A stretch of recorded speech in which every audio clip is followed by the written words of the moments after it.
bangkainya itu sewaktu dia ini suci, fahuwa tahirun, maka hukumnya barang itu adalah dikatakan suci, yakni seperti anggota badannya manusia. Ini manusia ini adalah bangkainya waktu matinya ini adalah tetap suci.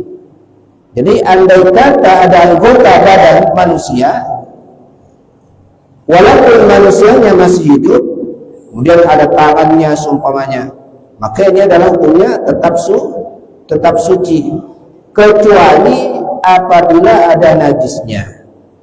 Ini kalau seandainya kita menemukan di tengah jalan seumpamanya, menemukan anggota badan manusia di tengah jalan, baik orangnya itu masih hidup ataupun telah meninggal, maka badannya itu, anggota badan yang telah terputus dari manusia itu adalah tetap dihukumi suci. Wa idza kanat maitatuhu najisatan fa huwa najisun. Dan andai kata bangkainya dia adalah najis, maka anggota badan itu yang terlepas daripada badannya maka dikatakan najis. Seperti sekarang ada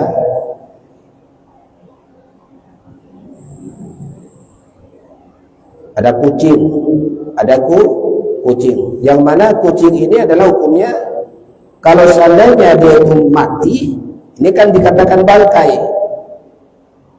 Kucing seandainya mati, ini adalah dikatakan bangkai.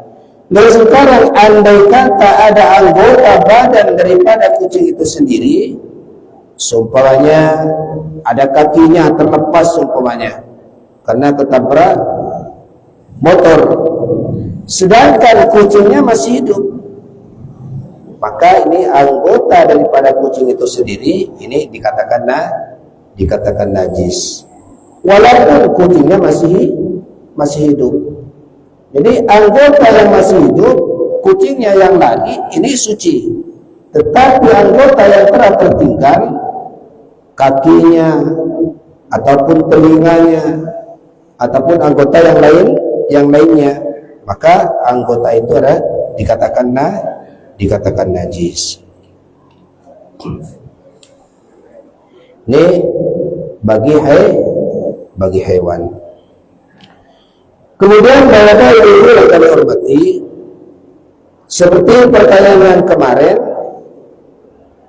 kita ini tidak diwajibkan menjauh daripada najis kalau seumpamanya ada di air yang banyak.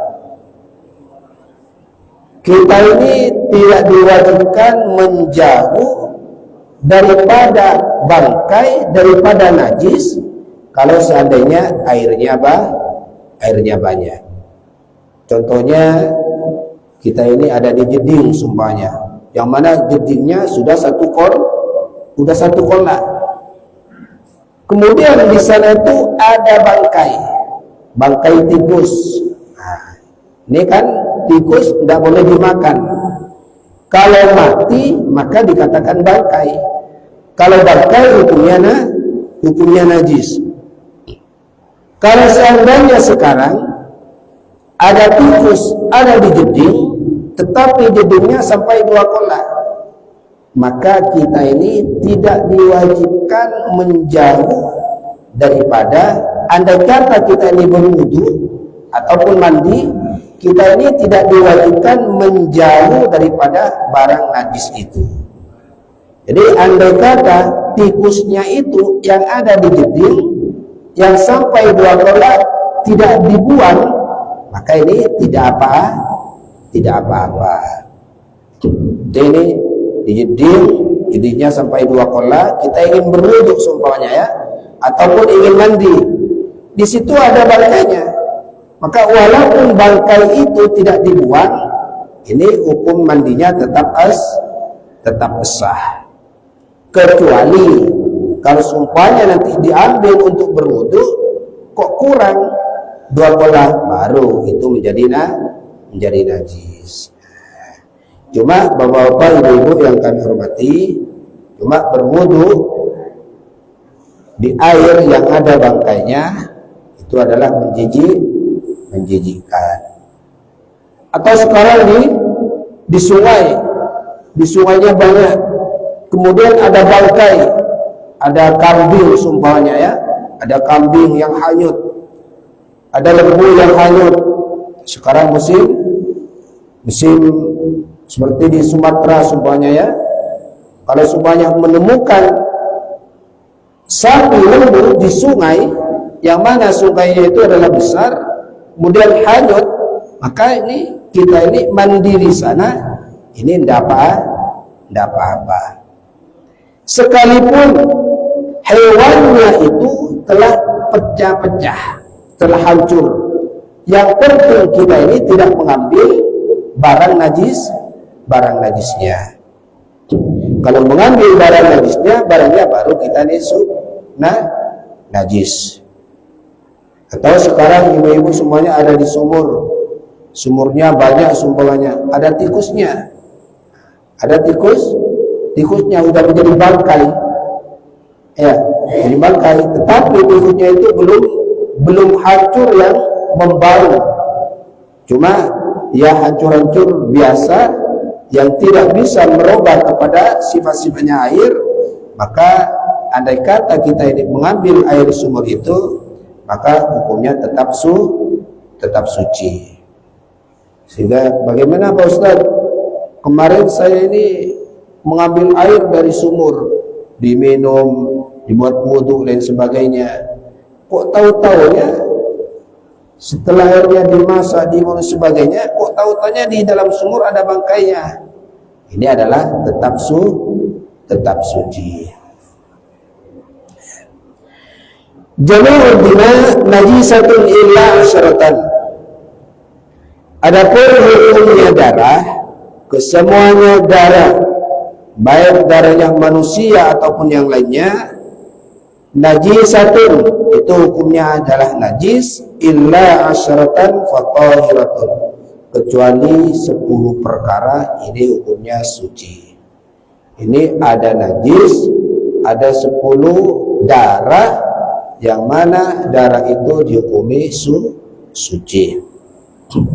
Yang pertama adalah al-kabid, yaitu hati, limpah paru. Ini paru ini kan darah ini sebetulnya. Yang kedua al-musku, minyak misik yang terbuat daripada darah gidang rusa. Kemudian watihanu, limpah. Kemudian yang keempat dan yang kelima, ad-damul mahbusu fi maitatis samaki wal jaradi. Itu darah yang tertahan ataupun darah yang ada di dalam ikan, wal jaradi, dan juga belalang. Ini ikan kan ada darahnya. Ini kalau sudah mati, walaupun ikannya itu digembung sumpahnya, kemudian darahnya itu mengempal di dalam ikan itu, maka hukumnya adalah suci. Kemudian lagi wafil maitati bidawpati, dan juga darah bangkai yang terpaksa. Darah bangkai yang terpaksa itu yang mana kita ini sumpahnya ada bangkai, yang mana bangkai itu bisa menjadi suci dengan cara disama. Ada sumpahnya ada kambing, ada kambing, kemudian kambing itu ingin kita buat hiasan sumpahnya. Maka kambing itu kalau tidak disembelih, maka hukumnya najis. Dan untuk menjadikan kulitnya kambing itu menjadi suci, maka harus disama, maka sisa-sisa daripada darah itu jadi ma'fu. Yang ketujuh, wa fil maitati bis-sahmi, dan juga darah yang ada di binatang yang mana binatang itu terbunuh dengan sebab dipanah. Itu ada rusa sumpahnya. Ada rusa, kita ini ingin makan rusa, pergi ke hutan. Kemudian rusa itu kita ini panah. Ini dengan baca bismillah, maka rusa itu hukumnya halal untuk dimakan. Padahal rusa yang kena panah ini adalah tidak keluar darahnya.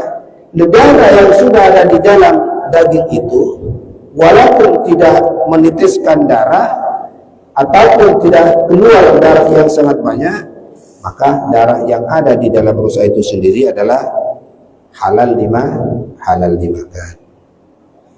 Tetapi dengan syarat-syarat tertentu, diantaranya adalah anak busurnya harus tajam. Kalau tidak tajam, maka tidak boleh. Ada lagi yang dianggap suci. Ada darah yang dianggap suci ialah al-maniyu wal labanu idza kharaja ala suratid dami. Ada darah yang dianggap suci yaitu mani, wal laban, dan juga susu.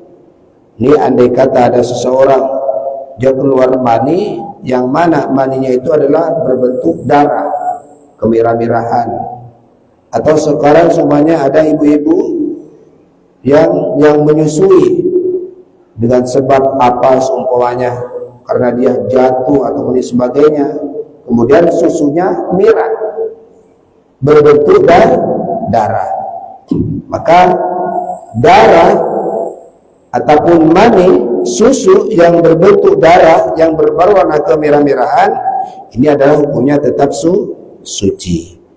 Idza kharaja ala suratid dami, apabila keluarnya itu berbentuk darah. Sedangkan yang ke-10 ialah al-janin, ialah darah yang ada di anak bayi binatang yang tidak disembelih. Yaitu kalau seumpamanya kita ini menyembelih sapi seumpamanya, kemudian sapinya itu mengandung hamil. Setelah sapinya itu dipotong, kemudian ada janin di dalamnya, ada bayinya, maka bayinya binatang itu kalau seandainya mati, maka hukumnya tetap suci. Walaupun masih berbentuk daging ataupun belum berbentuk hewan. Ini kalau semuanya kita ini menyembelih sapi seumpamanya lembu, kok lembunya itu hamil, ya bunting. Setelah disembelih, kok di dalamnya ada bayi, ada anak sapi yang masih belum berbentuk sapi, maka itu adalah tetap suci, alias boleh dimakan. Sekarang Bapak Ibu yang kami hormati, yang ke-10 ialah hukum laban. Hukum laban, hukum susu. Yang mana setiap hayawan ini mempunyai susu. Kucing ada susunya, ya. Lembu ada susunya. Labanul ma'kuli ta'ir. Susu hewan yang bisa dimakan dagingnya, ta'irun, itu hukumnya suci. Susunya hewan yang bisa dimakan dagingnya, ini adalah suci. Seperti susunya kambing, ini boleh kita makan minum walaupun belum dimasak. Walabanu ghairil makuli najisun, sedangkan susunya hewan yang tidak boleh dimakan dagingnya najisun, itu hukumnya najis. Seperti kucing. Makanya ibu-ibu kalau mempunyai kucing, kucingnya menyusui seumpamanya, kemudian air susunya kucing itu banyak, kalau mengena kepada barang-barang ibu yang ada di rumah, ini adalah hukumnya najis.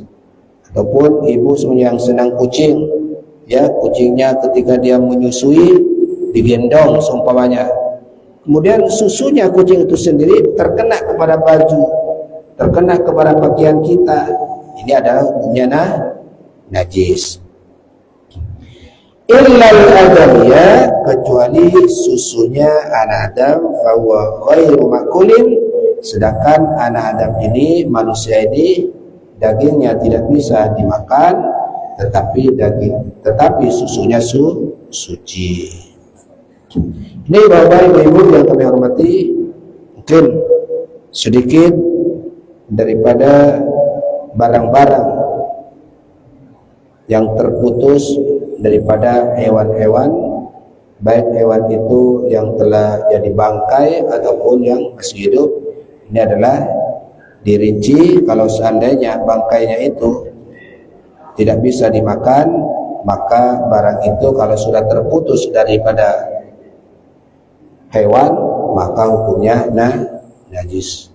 Ya, mungkin ada yang ingin ditanyakan Bapak-bapak, ibu-ibu, masalah hewan yang masih hidup ataupun hewan yang telah menjadi bangkai. Assalamualaikum warahmatullahi wabarakatuh. Waalaikumsalam warahmatullahi wabarakatuh. Mau nanya nih Ustaz tentang masalah hewan anjing atau babi. Iya. Misalnya tersentuh kulitnya di antara dua-duanya, apakah itu najis atau haram atau seperti mana Ustaz? Pertanyaan saya. Assalamualaikum warahmatullahi wabarakatuh. Waalaikumsalam warahmatullahi wabarakatuh. Yang lain?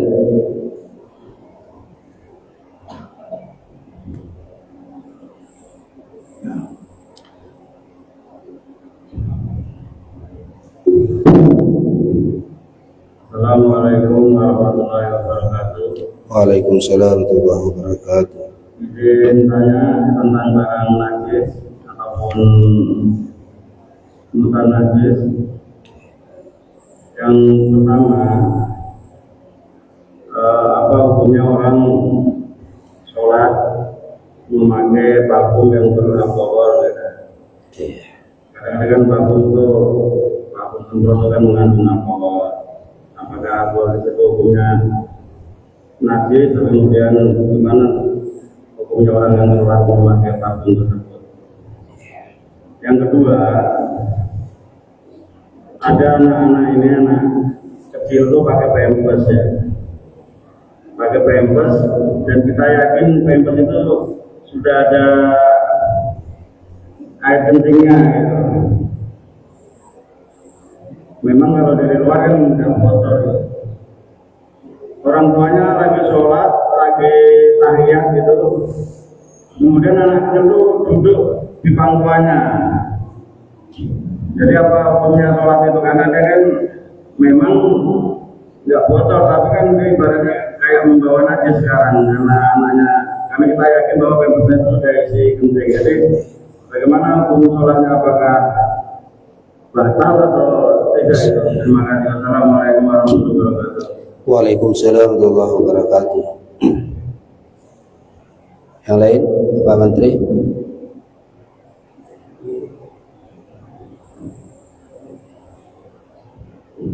Tidak ada. Ini bagaimana hukumnya najisnya babi ataupun anjing kalau kita pegang gitu ya. Ya. Ini ibu-ibu bapak yang kami hormati, ini babi dan anjing ini termasuk najis mughalladzah. Ini cuma dua ini najis mughalladzah. Ini kalau seandainya kita memegang kepada anjing ataupun babi, maka karena dia termasuk barang atos, karena dia termasuk barang keras, kalau seandainya anjingnya ini kering, maka tidak menajiskan kepada barang lain. Ya, barang najis yang kering, baik hewan ataupun apa saja, ini kalau keras, kalau seandainya kita pegang atau menyentuh kepada barang lain, maka tidak bisa menajis. Ada kotoran, tai seumpamanya ya, biasanya lembu. Kalau lembu itu kan kering, ya, tai lembu besar. Kalau seandainya kita pegang kering, sudah menjadi kering, ya, sudah menjadi keras, ini seandainya kita pegang, maka tidak bisa menajiskan kepada tangan kita, kecuali najisnya itu basah. Ya, tai ayam masih basah seumpamanya, ya, maka kalau kita sentuh maka menjadi najis, menajiskan. Ya, begitu pula anjing kalau kering maka tidak menajiskan. Tetapi kalau seandainya kita pegang bawa untuk sholat seumpamanya, baru dia barang najis. Makanya di sana di dalam kitab-kitab ini adalah yang dibahas, ini adalah bagaimana kalau seandainya ada najis menjilat. Nah, ini kan yang menjilat. Kenapa kok menjilat yang dibahas? Karena kalau yang menjilat ini adalah ludahnya pasti basah. Kalau dijilat, maka di barangnya ini baru yang menjadi najis. Kalau seumpamanya sekarang ini ada babi yang garuk-garuk ke tembok dan sebagainya, ini adalah tidak bisa menajiskan, kecuali ada barangnya yang tertinggal, ada bulunya seumpamanya baru, ya. Jadi kita ini ada anjing dipegang semuanya, ini dapat apa, ya, dapat apa. Kemudian yang kedua, ini bagaimana hukumnya orang yang selalu memakai wangi-wangian yang ada alkoholnya. Ini Bapak Ibu yang kami hormati, ini kesepakatan ulama ini adalah alkohol, ini adalah barang najis. Ini alkohol barang najis, ya. Jadi kalau sumpahnya diletakkan di parfum seumpamanya, maka menjadi barang najis. Cuma sekarang Bapak Ibu yang kami hormati, alkohol yang digunakan di minyak wangi, ya, ini adalah ada ulama yang mengatakan makfu, alias dimaafkan. Cuma katanya guru saya, ya, kalau semuanya kita menggunakan minyak wangi yang parfum itu ya, yang disemprot, yang ada alkoholnya, ini jangan sampai langsung melaksanakan sholat. Ini menggunakan minyak wangi yang ada alkoholnya, jangan sampai langsung sholat. Bagaimana caranya? Kita ini harus keringkan terlebih dahulu, dikeringkan, sehingga kalau sudah menjadi kering, maka nanti itu menjadi najis yang ma'fu, yang dimaafkan. Jadi Bapak Ibu, bagaimana hukumnya menggunakan minyak wangi yang ada alkoholnya? Ini adalah tidak apa-apa. Ada ulama yang mengatakan tetap najis, tapi ada caranya, trik-trik tertentu, yaitu dikeringkan terlebih dahulu. Kan nanti kan kering, cepat kering, itu kan? Cepat kering. Ini tidak apa-apa. Kemudian sekarang Bapak Ibu, ini yang selalu terjadi kepada istri kita, keluarga-keluarga kita. Ini ya. Ini bagaimana kalau sumpahnya anak kecil yang sudah memakai pempas dan pempasnya itu sudah dikencingi, sudah ada beraknya dan sebagainya, maka itu adalah hukumnya tetap najis. Ya. Nah, najis. Kalau seandainya kita ini melaksanakan sholat tersentuh bayi itu, maka sholatnya jadi batal, kecuali langsung memisahkan diri. Nah, ya, ada anak kecil semuanya, kita ini sholat, yang kecil sudah memakai pempas, sudah diyakini sudah kencing, bahkan sudah ada beraknya, bau dan sebagainya.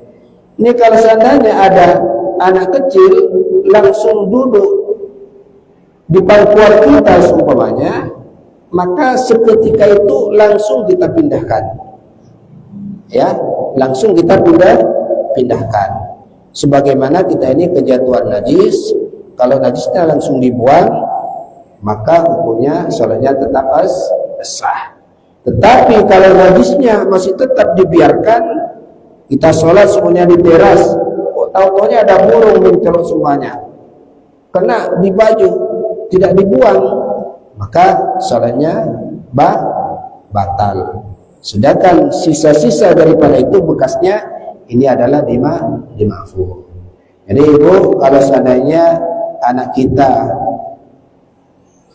menggendong kita seumpamanya, ya, ada di depan kita semuanya, maka ini adalah punya batal sholatnya, ya. Jadi ibu-ibu ini yang selalu, ya, yang selalu ataupun bapak-bapak yang selalu bawa anak kecil ke masjid, ya, ini kalau boleh, kalau anak kecil kalau ingin dibawa ke masjid, kalau bisa dibuka pempasnya dulu, jangan pakai pempas. Ya, apa tujuannya? Tujuannya takut tersentuh kepada orang-orang yang melaksanakan sholat. Jadi sholatnya kalau tersentuh pada anak kecil tadi, ini adalah hukumnya batal, sholatnya tidak sah. Karena apa? Karena termasuk membawa barang najis. Dan kalau seumpamanya tidak boleh tidak anak itu duduk di kita, langsung kita angkat. Atau kita yang berpindah, ya, kita yang berpindah. Ya mungkin begitu Ustaz dulu ya, Ustaz. Mungkin gitu ya. Jadi kalau kita ini membawa anak kecil, ini hukumnya tetap batal, ya, kecuali langsung dilepas. Yang lain? Assalamualaikum warahmatullahi wabarakatuh. Waalaikumsalam warahmatullahi wabarakatuh. Ini sering terjadi bahwa banyak yang di kampung gitu. Di kampung. Jadi ada yang bawa anak yang belum disunat. Iya. Jadi katanya kalau bawa anak yang belum disunat jangan berjejer dengan orang-orang yang sudah disunat. Ada yang mengatakan bahwa katanya kalau bersentuhan sama yang belum disunat itu kita kasih katanya kan gitu, supaya lebih jelas gitu kan. Jadi apakah memang benar najis atau bagaimana, harus dipisahin atau bagaimana? Kalau anak-anak kan banyak yang belum disunat. Kalau di kota-kota kan besar-besar itu belum disunat gitu. Kalau di saya umur baru 1 tahun, baru merangkak sudah disunat kalau di saya. Tapi kalau di kota SD juga banyak yang belum disunat. Itu bagaimana? Apakah sah atau bagaimana, atau dipisah? Itulah jalan. Assalamualaikum warahmatullahi wabarakatuh. Waalaikumsalam warahmatullahi wabarakatuh. Hal yang semacam itu, ya, kalau menemukan hal-hal yang semacam itu, ini kalau dari kami sebaiknya saja, ya, sebaiknya dipisah. Karena apa? Karena manusia siapa saja, ya, siapa saja, bukan anak kecil saja, orang yang belum di khitan ini diihtimalkan, bukan diyakini ya, diihtimalkan ada najis di ujung kemaluannya. Karena diihtimalkan ada najis di ujung kemaluannya. Ini cuma diihtimalkan saja. Ya, berarti ini karena diihtimalkan, jadi takut, khawatir gitu ya. Khawatir ada najis di ujung kemaluannya. Karena apa? Karena kalau orang itu kencing ya, kalau belum dikhitan, ini kencing semuanya ini kebuka. Kemudian setelah kencingnya selesai, ini tertutup. Ya, tertutup kembali. Lalu dengan tertutupnya kembali, ini dikhawatirkan kencingnya kan najis kencing. Ini tertutup, andai kata kita ini cewek dicuci, kalau tidak dibuka, nah ini kan masih tetap najis. Ini diihtimalkan menanggung barang najis. Berarti kalau semuanya ada anak kecil, kita melaksanakan sholat belum khitan, ini sebaiknya dipisah. Ya, sebaiknya dipisah. Bukan seharusnya. Kenapa? Karena bisa jadi anak itu walaupun belum dikhitan, dia kencing, dia waktu bersih suci dia dibuka dan sebagainya. Nah, ya bisa menjadi lebih suci. Jadi ini adalah cuma sebagai anjuran saja, ya, anjuran. Dan lagi Bapak Ibu yang kami hormati, ini kan zakar. Nih ya, kalau zakar ini kan belum dibuka, tidak pernah dibuka. Kemudian kita ini langsung khitan sunat. Ini kan kadang-kadang ada kotorannya di dalamnya ini. Kecuali anak-anak yang selalu tegang semuanya langsung dibuka. Nah, ini baru kan ada anak yang semacam itu. Bahkan zakarnya dibuat mainan, dibuka, ditutup, dibuka, ditutup. Ya mungkin memet dulu mungkin ya. Ya Bapak Ibu yang kami hormati, itu cuma ya seandainya bergandengan, kan banyak yang diganti-ganti di anak-anak itu. Bagaimana sholatnya kita? Kalau sekarang diyakini, ya kalau diyakini najis, maka hukumnya batal sholatnya. Kalau diyakini ada najisnya. Ini kan kalau kita ini kan tidak bisa memastikan kan, ada anak kecil masuk ke masjid, belum sunat kamu ya? Belum. Coba dibuka dulu. Ya. Jadi ini adalah yang tidak apa-apa itu ya, tidak apa-apa. Kenapa? Karena kita ini katanya ulama fikih, nahnu nahkumu bizahir. Kita ini dalam hukum fikih cuma menghukumi zahirnya saja. Jadi kalau anak itu semuanya bajunya suci, ya pakaiannya suci, rapi, ini kita ini hukumi suci. Karena apa? Karena tak semua barang bersih ini adalah suci. Tak kesemuanya barang bersih ini adalah suci. Bahkan kita ini baju kita ini bersih, kadang terkena barang najis jadi najis. Jadi cuma ya kalau boleh di belakang saja kamu suruh ke belakang ya. Ya gitu saja ya. Ini yang lain ibu-ibu tidak ada ya? Ya ada, kalau tidak ada mari kita tutup dan bacaan surat Al-Fatihah dengan harapan mudah-mudahan di pagi sekarang ini dapat ridha Allah Subhanahu wa taala. Mudah-mudahan yang sakit disembuhkan oleh Allah Subhanahu wa taala, yang punya hajat, yang punya keperluan terkabulkan hajatnya, dipenuhi oleh Allah Subhanahu wa taala. Dalam langkah kita sukses dan juga menggapai cita-cita harapan kita menjadi anak-anak yang soleh, punya anak-anak yang soleh dan soleha. Amin amin ya rabbal alamin. Al-Fatihah. A'udzubillahi minasyaitonir rajim.